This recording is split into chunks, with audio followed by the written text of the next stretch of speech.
제가 이제 목사로서 설교하는 게 굉장한 하나님의 은혜이자 복이죠. 동시에 사실은 기도 제목이기도 합니다. 매일 매 시간마다 설교를 준비하면서 생각하는 것은 어떻게 하면 설교를 잘 할 수 있을까? 또 혹은 또 어떻게 하면 하나님의 마음을 여러분들에게 좀 진심으로 전달할 수 있을까?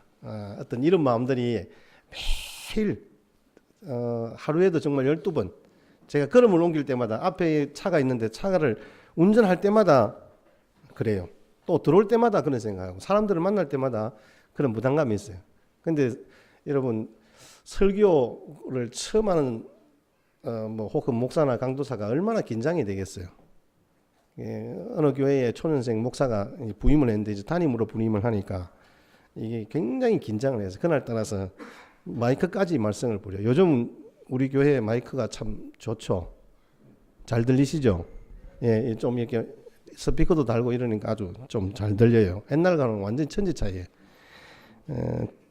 진땀을 흘리면서 준비한 원고를 이제 막 읽어 나가는 거예요.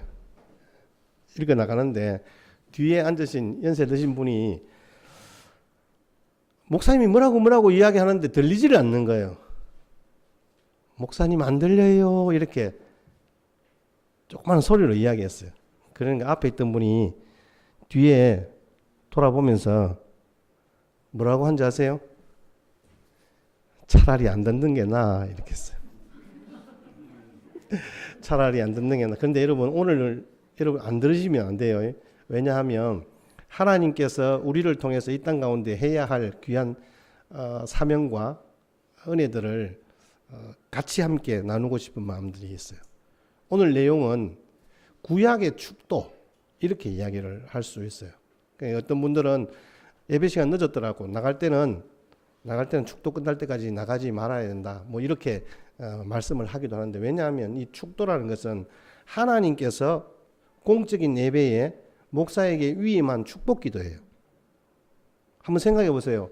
하나님께서 여러분들에게 복을 전달하는 통로로 주신 그 축복 기도 시간을 그냥 외면해 버리고 나는 뭐 안 해도 돼 이렇게 생각한다면 이건 좀 우리의 마음이 너무 가벼워지는 것 같아요.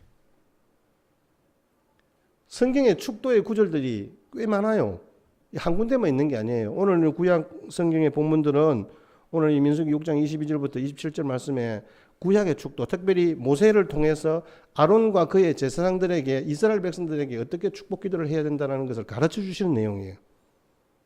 그리고 성경에 보시면 대표적으로 우리가 축도하는 내용이 있잖아요. 고린도후서 13장 13절 주 예수 그리스도의 은혜와 아버지 하나님의 사랑과 성령의 교통하심이 너희 무리와 함께 있을지어다. 이거는 사실은 뭐 대부분의 교회에서 그렇게 하고 있죠. 그 다음에 로마서의 축도도 있어요. 16장 27절에 보시면 지혜로우신 하나님께 예수 그리스도로 말미암아 세세 무궁하도록 있을지어다. 그 다음에 빌립보서 축도도 있어요. 좀 짧지만 주 예수 그리스도의 은혜가 너희 심령에 있을지어다. 어느 것이나 해도 상관이 없어요. 근데 왜 고린도서 13장 13절을 할까요? 이유는 거기에 성부 하나님과 성령 하나님과 성자 예수님에 대한 이 용어가 같이 들어있는 거예요. 그래서 이 하나님, 예수님, 성령님이라는 삼위일체 하나님이 모두 그런 데가 있기 때문에 그렇게 축도로 주로 사용하는 거예요. 어느 것을 사용해도 상관이 없어요. 근데 우리 한국 교회가 보통 보면 뭐 있을지어다, 원하노라, 축복하노라 이런 단어들을 끝에 사용해요. 이제 특히 통합적 교단 같은 경우에는 있을지어다가 너무 건방지다. 뭐 지도 나도 제사장인데 뭐 어떻게 뭐 한 사람은 있을지어다가 자기가 하나님도 아닌데 이렇게 사실은 좀 생각을 해서 원하노라 이렇게 용어를 바꾸었어요. 주 예수 그리스도의 은혜와 하나님의 사랑과 성령의 교통하심이 너희 무리와 함께 있기를 원하노라 이렇게 바꿨단 말이에요. 그게 이제 여러분 우리가 생각할 때 원하노라 있을지어다가 차이가 있는 것 같죠. 근데 사실은 이건 비본질적인 거예요. 괜한 에너지 낭비 안 하셔도 됩니다. 본질은요, 축도를 누가 하느냐라고 하는 거예요. 목사를 통해서 여러분들에게 하나님의 복을 비는 거잖아요. 그러면 결국은 그 축도, 복을 비는 기도는 누가 우리에게 해주시는 거예요, 궁극적으로. 하나님이 하시는 거잖아요. 그러니까 그게 금방져 보이고 용어가 잘못됐고, 이건 어린아이와 수준 것 같아요. 그런 이야기가 있잖아요. 주일학교 학생이 예배를 드리는데 전사님이 안 계셔서 담임 목사님이 가서 설교를 했는데 어른 설교 분량만 줄여서 하다 보니까 목사님들이 용어도 아이들과 안 맞고, 그러니까 설교가 지루할 수밖에 없죠. 마지막에 목사님 오셨으니까 그러면 선생님들은 축도해 주세요. 주일학교는 목사님이 가서 축도를 받는 경우들이 그렇게 쉽지가 않잖아요. 기회가 많이 없으니까. 손을 들고 축도를 했어요. 그러니까 앞에 아이가 눈을 뜨고 이렇게 보는 거예요. 아니, 목사님이 왜 저렇게 손을 들고 기도하시지? 그러니까 옆에 있던 아이가 뭐라고 하냐 하면은 오늘 설교를 너무 못해서 벌 쓰고 있는 거야. 이런 것과 같단 말이에요, 여러분. 이 개념 자체가 비본질적인 거 가지고 이렇게 의견을 우리가 가타부타 할 이유가 없어요. 우리 어떤 교단에는요, 축도는 이렇게 해야 된다. 축복 기도니까, 비는 거니까. 근데 보통은 거룩하게 이렇게 하잖아요. 이건 하나님께서 복을 내리신다는 그런 의미예요. 근데 이게 무슨 상관이 있어요? 그건 아무 상관이 없는 거잖아요. 복을 주시는 분은 하나님이라는 거예요. 저는 복을 전달하는 통로예요. 오늘 제가 여러분들에게 말씀드리고자 하는 요지가 여기에 있습니다. 오늘도 말씀을 자세히 보시면 여호와는 내게 복을 주시고 너를 지키시기를 원하며 여호와는 그의 얼굴을 내게 비추사 은혜 베푸시기를 원하며 여호와는 그 얼굴을 내게로 향하여 드사 평강 주시기를 원하노라 하라 할지니라. 한번 보세요. 원하노라 하라 할지니라. 원하노라는 내가 하는 거예요. 제가 하는 거예요. 하라 할지니라는 누가 말씀하셨어요? 하나님이 하신 거예요. 하나님이 하라 해서 제가 그냥 하는 거예요. 여러분들에게 원하노라라고. 여러분들에게 복을 주시고 여러분을 지키시고 하나님의 얼굴빛이 여러분들에게 비추시고 하나님이 얼굴을 향하여 드사 여러분들이 지금 여기에 누가 와 있는지를 향하여 그 얼굴을 드사 여러분들에게 일일이 개인에게 평강 주시기를 원한다. 그걸 저는 여러분들에게 지금도 동일하게 말씀드리는 거예요. 그러면서 제가 복을 비는 거예요. 주의 이름으로. 그래서 축도는 사람에게 하라고 하신 거예요. 그러나 복을 주시는 장본인은 하나님이 주신다라고 말씀하고 있어요. 진짜 중요한 것은 27절이에요. 집사님 27절 한번. 자, 같이 함께 읽겠습니다. 시작. 내 이름으로 이스라엘 자손에게 축복할진 내가 그들에게 복을 주리라. 그러니까 여러분, 이게 여러분들에게 축도가 있을지어다가 사실은 맞는 거예요. 왜냐하면 하나님이 여러분들에게 복이 있을지어다라는 거잖아요. 근데 여기에 내가 내 마음을 섞어서, 목사인 제 마음을 섞어서 원하노라. 이건 어찌 보면 하나님의 복 주심에 대한 이 어떤 색깔 자체, 무게 자체를 오히려 격화시키는 거예요. 우리가 예배 드릴 때 여러분들이 목사를 보는 것이 아니라 목사를 통해서 말씀하시는 하나님을 여러분들이 볼 줄 아는 그런 영안들이 열리는 놀라운 은혜와 축복을 받으시기를 주의 이름으로 축복합니다. 그래서 여러분, 축도나 축복과는 상관없이 복은 하나님이 주신다. 설교가 목사가 전하지만 하나님의 말씀을 선포하는 것이다. 축도도 목사가 선언하지만 하나님이 복을 주시는 것이다. 그래서 용어만 가지고 맞네 틀리네 그렇게 하기보다는 하나님께서 내게 주시는 그 은혜들을 우리가 누려갔으면 좋겠어요. 그래서 우리가 축도를 통해 듣는 것은 사람이 선포하는 내용이지만 믿어야 할 것은 축도를 통해서 하나님이 약속하신 축복이기 때문에 그렇습니다. 그래서 오늘 민수기 말씀을 통해서 이 축도의 본질을 알고 하나님이 주시는 축복을 받아 누리며 사는 은혜가 우리 모두에게 있게 되기를 소망합니다. 우선 아셔야 할 것이 성경에서 여기에 축복이라고 할 때는 두 가지 통상 용어예요. 보통 보면 축복은 하나님이 우리에게 복 주신다라는 의미로 받아들여요. 하나님께서 복을 내려주신다라는 동일하게 그건 수직적인 개념이죠. 수평적인 개념은 하나님의 축복을 경험한 하나님의 백성들이 타인에게, 다른 사람들에게 하나님의 복을 전달하는 전달자가 될 때 하나님의 복을 기원하는 의미로 제가 여러분들에게 축도하듯이 여러분들도 하나님을 알지 못하거나 혹은 하나님을 아는 사람이라도 상관없이 나 아닌 타인에게 하나님의 그 복을 기원하는 의미로 사용되어진다라는 말씀이에요. 그래서 너희가 이렇게 축복하여 이르되 이렇게 말씀하시네. 너희가 이렇게 축복하여 이르되 하나님의 그 축복이 내게 있을 것임을 믿을 때 그 복이 하나님의 우리에게 주시고자 하는 그 복이 내게 실제로 임하는 거예요.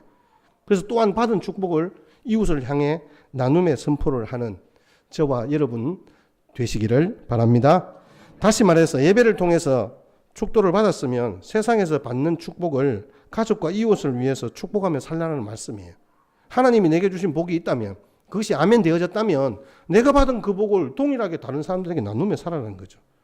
우리에게 있는 것을 나눠져서 생긴 빈자리는 오히려 하나님이 우리에게 갑절로 채워주시는 거예요. 이게 하나님의 복 주심의 원리예요.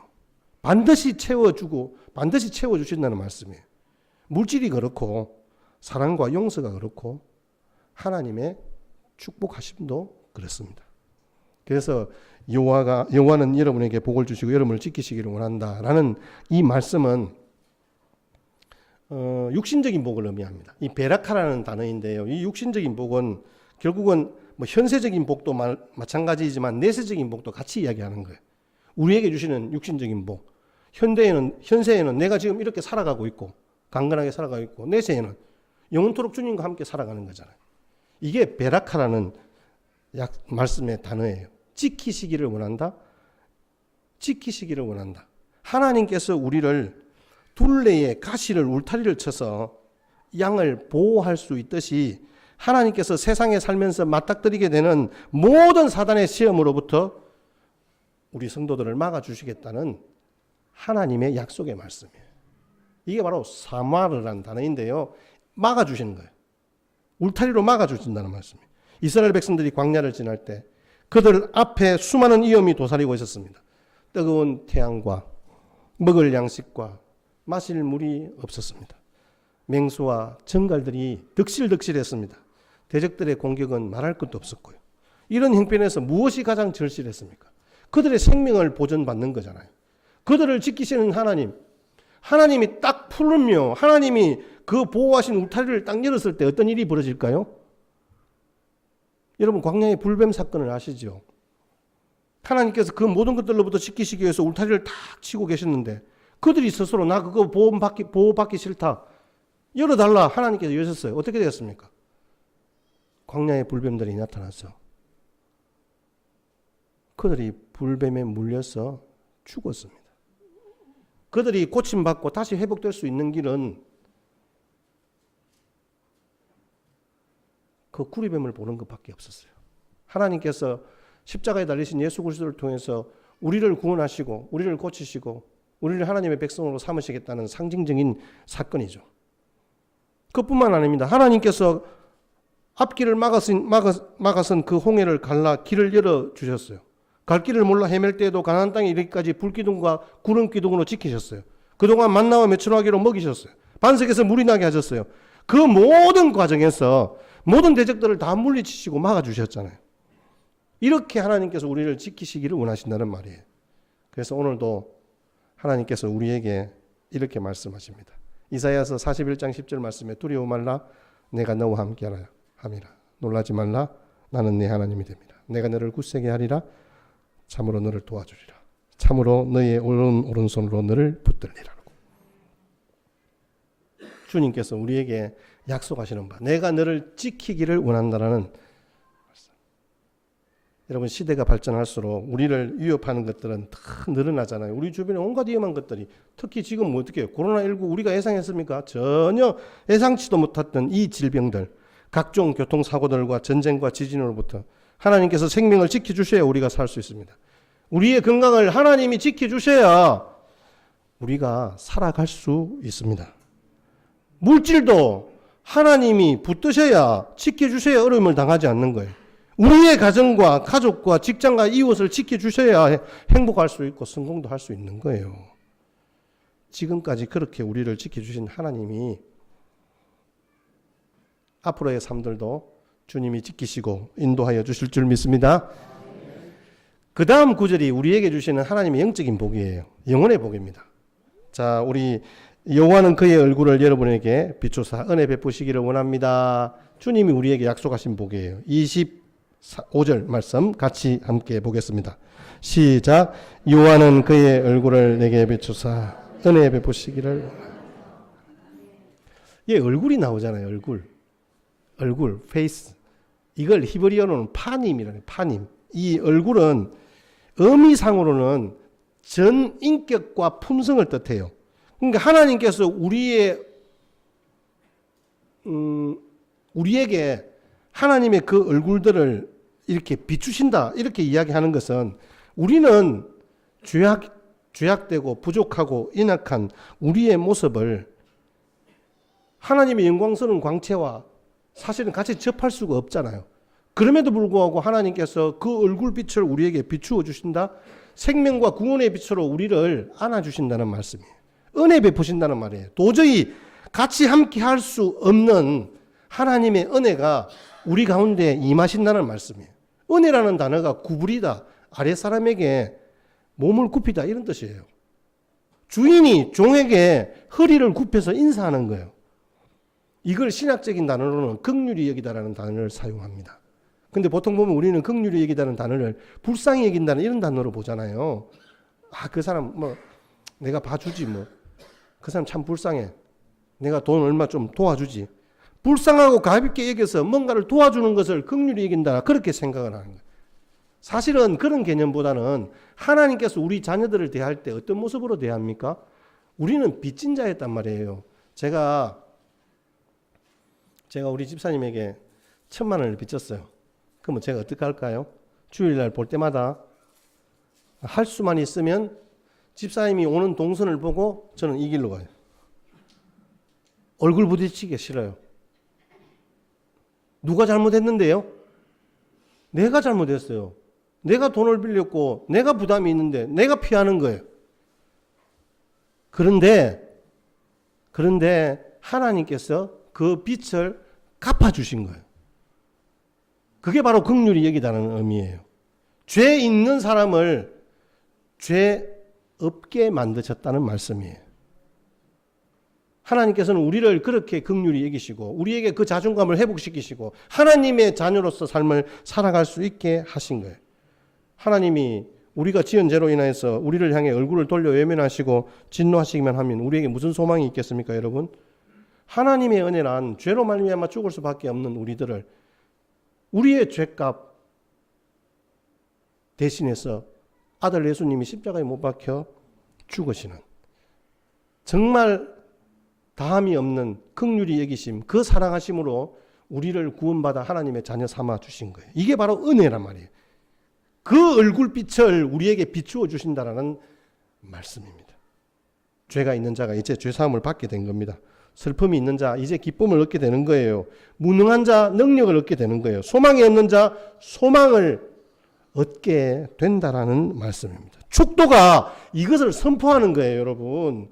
제가 여러분들에게 그걸 재확인하고 여러분들은 이제 당당하게 하나님의 축복 사역자로 이 땅을 향해 나아가 하나님의 복을 선포하는 자들이 되었으면 좋겠다. 이게 바로 하나님의 마음이 그 축도에 녹아져 있는 거잖아요. 그것도 주님이 주님의 이름표 일일이 다 열거하시면서 주 예수 그리스도의 은혜와 하나님의 사랑과 성령의 교통하심이 하나님이 이게 확실하단 말이잖아요. 삼위일체 하나님을 일일이 거론하시는 이유가 뭐예요? 내가 너희들을 틀림없이 그렇게 긍휼히 여기셨다. 불쌍히 여기셨다. 아니 구원받은 하나님의 자녀로 회복시키셨다. 이걸 선포하는 거예요. 하나님께서 여러분에게 얼굴을 비춰주시고 한없는 은혜를 부어주시기를 기원합니다. 세 번째로 우리 26절 말씀입니다. 같이 함께 읽겠습니다. 시작. 여호와는 그 얼굴을 내게로 향하여 드사 평강 주시기를 원합니다. 아멘. 이 말씀은 사단에 대한 최후의 승리를 선포하는 거예요. 어떻게 그것이 가능할까? 여기에 얼굴을 향하여 드사라고 했어요. 이게 얼굴을 향하여 드사라는 말은 대충 이렇게 보고 오늘 누구 집사님 오셨네, 제가 이거 확인하는 그런 게 아니에요. 하나님이 얼굴을 향하여 드셨다는 말씀은 여러분 개개인을 지금 집중하여 보시는 거예요. 계속해서 이전만 그런 게 아니고 지금만 그런 게 아니고 앞으로도 영원토록 주님께서 여러분들에게 얼굴을 향하여 드시고 여러분들이 어떤 삶과 걸음으로 함께 하실지 하나님이 계속해서 지켜보시겠다는, 주목하시겠다는 약속의 말씀. 이게 바로 향하여 드시는 거예요. 와, 부담스러운데? 부담스럽죠? 여러분, 내가 별로 안 좋아하는 사람이 내가 계속 그렇게 지켜보고 있으면 그건 뭐가 되는 거예요? 예. 아마 스토커가 되겠죠, 스토커. 근데 하나님은 그런 스토커가 아니에요. 무섭고 싫은 스토커가 아니라 아마 사단은 그렇겠죠. 우리를 어떻게 하면 넘어뜨릴까 생각하면서 우리를 정말 스토커하는 거예요. 스토킹하는 거예요. 근데 하나님은 스토커가 아니에요. 왜 그런지 오늘 말씀을 한번 보세요. 얼굴을 내게로 향하여 드사, 주님이 하시는 일은 우리에게 평강을 주시는 거예요. 평강 아시잖아요. 샬롬. 이 평강은 평화와 안정과 행복과 번창과 평안을 의미해요.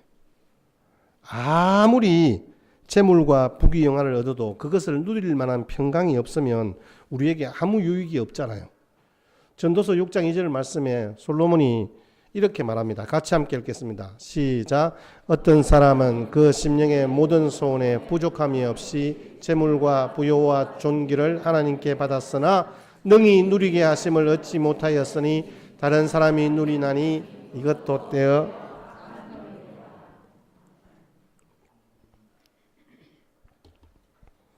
우리 인생에 하나님의 샬롬이 필요한 거예요. 하나님이 주시는 평강이 필요한 거예요.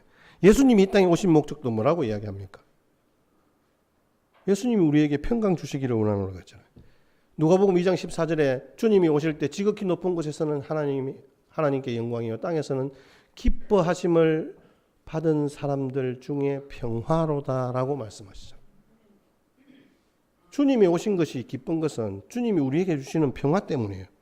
요한복음 14장 27절 말씀에도 평안을 너희에게 끼치노니 곧 나의 평안을 너희에게 주노라. 내가 너희에게 주는 것은 세상이 주는 것 같지 아니하니 너희는 마음에 근심하지도 말고 두려워하지도 말라. 부활하신 예수님이 제자들을 만나면서 딱 제일 먼저 하신 말씀이 너희에게 평강이 있을지어다 그러잖아요. 예수님이 우리에게 제일 먼저 하신 말씀이 그예요. 너희에게 평강이 있을지어다. 이 시간 하나님과 예수님과 성령님께서 주시는 평강이 여러분 모두에게 있으시기를 기원합니다. 하나님이 주시는 평강은요, 우리의 환경과 어떠함 상관이 없어요. 예수님은요, 풍랑으로 인하여서 흔들리는 배에서도 주무시는 분이었잖아요. 하박국 선지자도 전쟁의 소식이 들려옵니다. 환란의 소식이 들려옵니다. 창자의 입술이 떨리는 그 순간에도 비록 무화과 나무 잎이 마르고 밭에 식물이 없고 우리의 양이 없고 외양간에 소가 없을지라도 나는 하나님으로 인하여 즐거워합니다. 이게 바로 주님과 함께 평강을 누리는 자의 고백인 거예요. 이제부터 우리도 그럴 수 있어요. 아니, 여러분들은 그런 사람입니다. 아기가 어머니 품속에 있을 때 제일 평안합니다. 우리도 주 안에 있을 때 참된 평강을 누릴 수 있습니다. 왜냐하면 그 닭이 알을 품고 평안함 속에서 생명을 잉태하듯이 그렇습니다. 여러분 삶은 계란이 영어로 뭔지 아세요? 삶은 계란. 왜 웃어요? 삶은 계란이 영어로 혹시 너무 쉬워서 좀 여러분 말씀을 안 하시는 것 같은데 Life is egg라는 단어입니다. 좀 웃어주세요. 삶은 계란. 아니, 삶은 계란이다. 여러분, 우리의 삶은요, 어미닭이 품속에서 새 생명으로 다시 시작하고 그 생명으로 말미암아 영원한 하나님의 집에 거하기를 바라보는 그런 인생의 걸음들이에요. 그런데 삶은 계란은, 진짜 삶은 계란은 어떻게 돼요? 생명이 없어요. 아무리 품어야 생명이 없는 거예요. 근데 하나님께서 우리에게 허락하시는 제사장적인 축복은요, 영원토록 함께 하겠다 하셨잖아요. 영원토록 함께 하실지어다. 축도에서 마지막에도 영원토록 함께 하실지어다라고 선포합니다. 선언합니다. 그 축도에 담긴 주님의 평강 믿고 받아 누리는 저와 여러분들이 되어질 때 우리는 이 땅 가운데서 능히 축복을 전달하는 축복의 사역자로 살아갈 수 있습니다.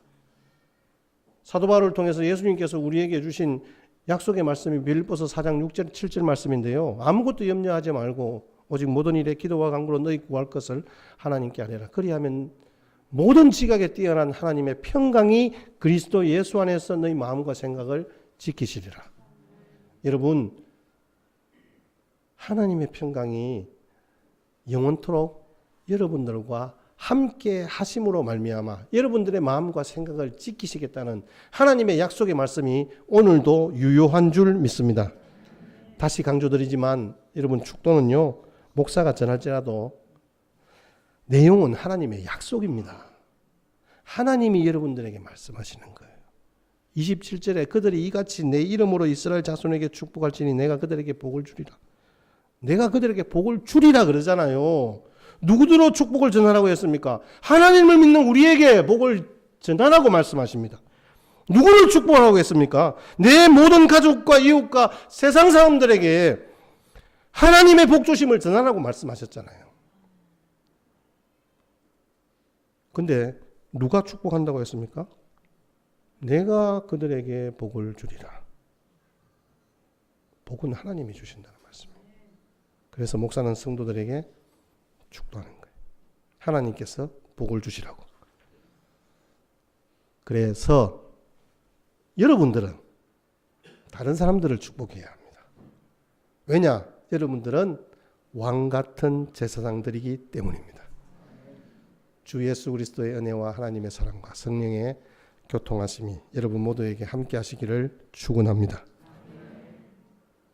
이쯤에서 여러분들에게 묻습니다. 우리가 축복해야 할 대상 중에서 1번이 누굴까요?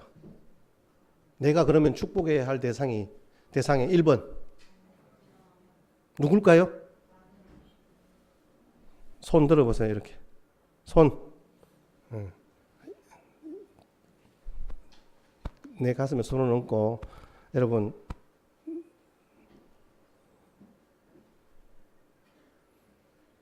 따라하십시오. 복 받아라. 하나님께서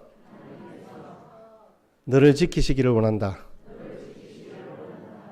하나님께서 그 얼굴을 너를 향하여 드시고 평강 주시기를 원한다. 힘내라. 예, 내리십시오. 좋습니다. 여러분, 다른 성도들, 다른 이웃들에게 복을 전하십시오. 비십시오. 그러나 좋은 것은 여러분 자신에게 먼저 그렇게 축복하십시오. 민수기 14장 28절 말씀에 하나님께서 그들에게 이르기를 여호와의 말씀에 나의 삶을 두고 맹세하노라. 너희 말이 내 귀에 들린 대로 내가 너희에게 행하리라. 여러분들이 복을 비는 그 말을 하나님이 들으신대요. 듣는 대로 네 복이 그대로 시행될 것이다라고 말씀하시는 거예요. 그 사람이 아멘으로 받지 않으면 그 복은 누구에게 돌아갈까요? 나에게 돌아오는 거예요. 여러분, 이건 꼭 먹고 안 먹고 아니에요? 여러분들이 제사장입니다. 기억하십시오. 그래서 여러분 제사장적 축복을 하십시오. 하나님께서 우리를 그런 왕 같은 제사장으로 세우셨습니다. 여러분들에게 복이 있을 것이고 그 축복을 받는 사람들이 복을 받을 것입니다. 축복이란 단어는 복을 빈다는 단어잖아요. 여러분들이 복을 비는 그 사람들이 복을 받을 것이고 그 사람들에게 동일한 하나님의 은혜가 있을 거예요. 그런데 복 받을 그릇이 안 된다. 믿음이 안 된다. 그건 결국 내가 받는 복이에요. 베드로전서 2장 9절 말씀, 지난주에 우리 살펴본 말씀 다시 한번 더 보겠습니다. 시작. 그러나 너희는 택하신 족속이요 왕같은 제사장들이요 거룩한 나라요 그의 소유가 된 백성이니 이는 너희를 어두운 데서 불러내어 그의 기이한 빛에 들어가게 하신 이의 아름다운 덕을 선포하게 하려 하십니다. 아멘. 제가 지난주에 말씀을 드렸습니다. 여러분 거룩한 제사장이 되십시오. 왕 같은 제사장이 되십시오라고 말씀드렸습니다. 하나님을 믿는 우리를 향해서 제사장이라고 말씀합니다. 제사장은 하나님께서 레위인 특히 아론의 후손들에게 주신 복입니다. 그런데 그 제사장은 제사를 통해서 죄를 지은 이스라엘 백성과 하나님 사이를 중보하는 자라고 말씀드렸습니다. 우리는 지금 왕 같은 제사장으로 주님께서 십자가에 못 박혀 죽으심으로 영원한 제물 되시고 대제사장 되신 그 예수님이 우리에게 위임하신 말씀이 우리가 제사장이래요. 우리가. 그러면 하나님과 이 땅을 중보하는 자로 우리를 세워주셨단 말이에요. 우리에게 그런 자격이 있다라고 예수님이 말씀하시는 거예요. 대부분 제사장 그러면 현대 사회에서 목회자만 생각합니다. 근데 그건 구약의 개념입니다. 천주교에서는 가톨릭에서는 아직도 신부에게만 제사장의 직책이 주어졌다고 그렇게 이야기들을 합니다. 그러나 하나님은 예수님을 믿는 모든 사람들이 거룩한 제사장, 왕 같은 제사장이라고 말씀하십니다. 그래서 여러분들은 이제 여러분 모두 여러분 한 사람 한 사람이 하나님께서 얼굴을 향하여 드사 주목하시는 여러분 한 사람 한 사람이 이 땅 가운데 살아가면서 축복의 사역자로 여러분들이 서셔야 합니다. 그게 여러분들의 사명입니다.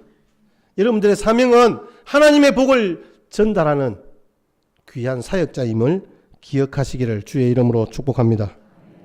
여러분 성직입니다. 성직. 여러분 성직입니다. 여러분들이 성직자입니다. 너희는 먼저 그의 나라와 그의 의를 구하라 그러잖아요. 주님이 우리에게 그렇게 하신 말씀이에요. 제사장의 역할을 우리가 생각해 볼 수 있을 것 같아요.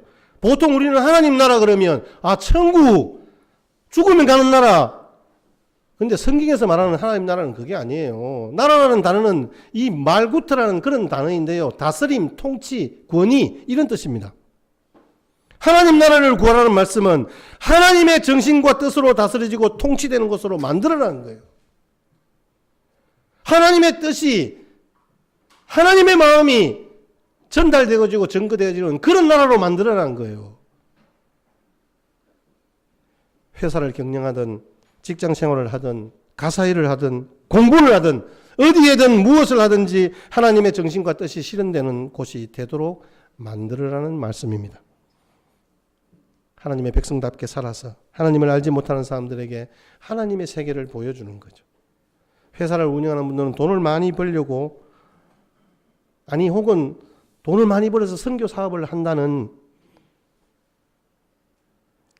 죄송합니다 표현이 그런 핑계로 직원들에게 적절한 복지 혜택을 못 주면 그건요 하나님 나라를 이루어가는 게 아니에요. 우선적으로 생각해야 할 것은 회사에서 만드는 제품과 가격과 서비스가 좋아야 돼요. 요즘 시대에 여러분 가격이 싸다고 다 좋은 거 아니잖아요. 사람들이 그거 사지 않아요. 고객들이 만족하고 있는지를 살펴보고 생각해야 되잖아요. 회사의 직원들이 행복해하는 그런 직장이 되어야 됩니다. 선교를 위해서 헌금 많이 한다고 직원들의 등이 휘어지게 하는 것, 그건요 하나님의 나라를 이루는 것이 아니에요. 직원들이 그가 받는 월급을 가지고 한 가정을 이끌어 갈 수 있어야 됩니다. 믿지 않는 사람이 경영하는 회사보다 직원들의 복지에 더 많은 관심을 기울여야 하는 거예요. 하나님의 정신과 뜻으로 이루어지는 것으로 만드는 경영자가 바로 하나님 나라를 이루어가는 축복의 사역자가 되는 거예요. 직장인들도 마찬가지예요, 여러분. 자신이 일하는 현장에서 최선을 다해요. 이 회사가 내 회사다는 그런 오너 정신이 있어야 되는 거예요. 주어진 일을 하면서 감당하면서 다른 동료들의 본이 되고 정말 화목한 분위기를 만들어가요. 나는 내가 일한 만큼 돈 받아가면 그만이다. 사실 그만큼 하는 것만 해도 감사하죠. 그런데 여기에 있는 모든 이윤들이 창출되는 곳에 내 역할이 필요하다는 생각을 가지고 임해야 됩니다. 우리가 가사일을 돌보는 것도 마찬가지고 불평과 원망보다는 감사함으로 가정일을 돌보는 가운데 하나님의 정신이 실천되어지는 현장이 되어야 할 줄 믿습니다. 어머니의 역할, 아버지의 역할도 마찬가지입니다. 우리 교회 와서도 마찬가지죠. 교회에 직분자 되었다, 중직자 되었다는 개념은 결국은 내가 하나님께서 맡은 사명들을 좀 더 세밀히, 더 열심히 한다는 그런 각오와 결단이 필요한 거죠. 제사장의 역할을 감당하는 데 있어서 예수님을 닮아서 자신의 헌신과 섬김이 뒤따를 때 거기에 제사장 역할에 감동이 있는 거예요. 제가 이 말씀으로 오늘 말씀의 결론을 삼습니다. 프랑스어 중에 노블레스 오블리제라는 단어가 있습니다. 노블레스 오블리제, 오블리주라는 말을 쓰기도 한데요. 어쨌든 뭐 제가 프랑스어를 불어를 제가 뭐 잘 하지 못하기 때문에 어쨌든 우리가 보통 사용하는 단어는 노블레스 오블리제라는 단어를 사용합니다. 이 노블레스라는 말은 원래는 닭의 배설을 의미해요. 오블리제는 달걀의 노른자라는 뜻을 의미합니다. 그러니까 결국 닭의 사명은 뭐냐? 벼슬을 자랑하는 데 있는 것이 아니고 자기가 벼슬이 잘생겼다. 그로 인해서 다른 닭들을 제압하는 데 있는 게 아니고 자기의 역할은 알을 낳는 데 있다는 거예요.